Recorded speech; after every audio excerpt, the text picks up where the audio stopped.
Oh, en fait, il y a plusieurs raisons. Je pense que la première raison, c'est la nécessité effectivement de faire tomber certaines chapelles, hein, et faire en sorte que la connaissance soit vraiment ouverte au grand public.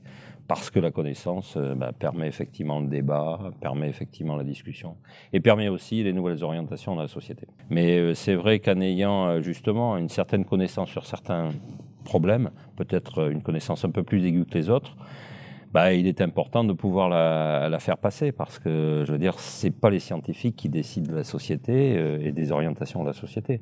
Donc il faut pouvoir effectivement approcher les autres acteurs, que ce soit voilà, les collectivités publiques, les entreprises, le grand public, les ONG, pour pouvoir leur apporter certains éléments d'information qu'ils n'ont pas toujours.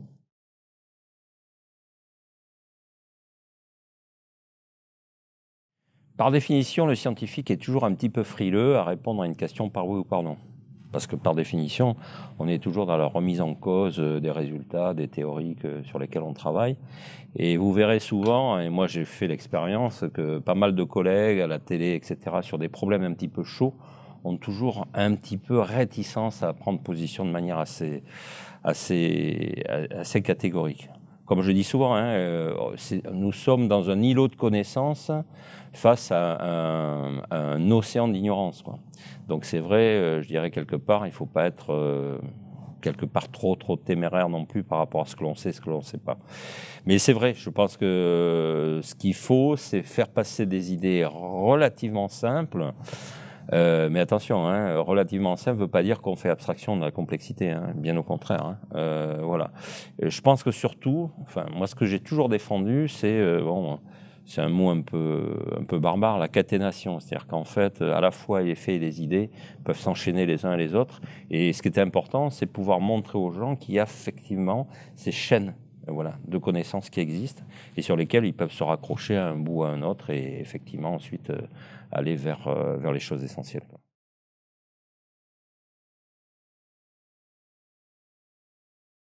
Ce qu'il faut garder à l'idée, c'est qu'en fait, on aura des choix. C'est-à-dire que ça ne sera pas ou ici, ou dans cette direction, ou dans l'autre.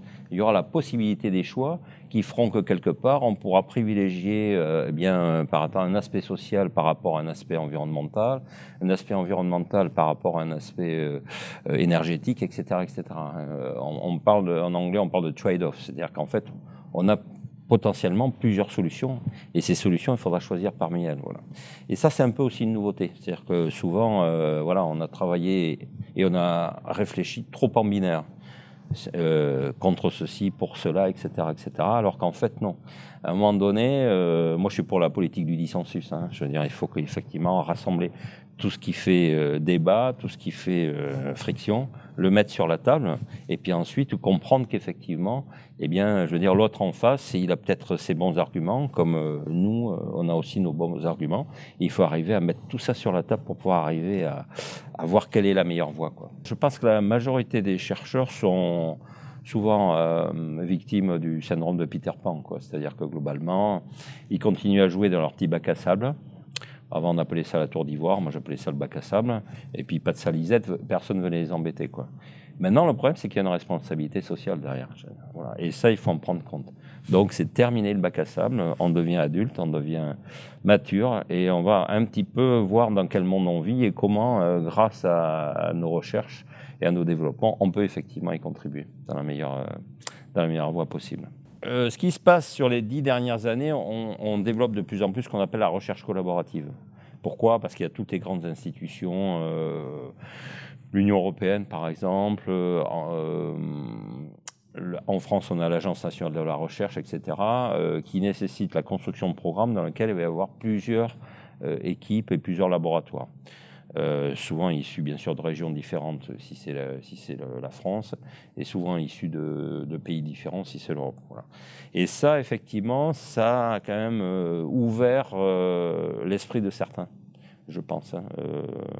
Et ça, c'est relativement important. Alors bien sûr, hein, ça a été fait grâce à des sources de financement possibles. Hein. Voilà. Mais moi, par exemple, j'ai piloté des très très gros projets européens.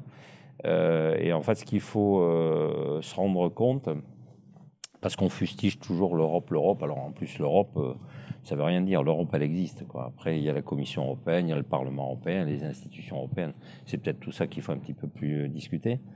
Mais je pense que l'Union européenne, le mot d'ordre de l'Union européenne pendant des années, et je pensais encore le mot, en anglais, c'est fill the gap, c'est-à-dire en fait combler un petit peu le fossé, combler le fossé entre, voilà, entre l'Est et l'Ouest, entre les pays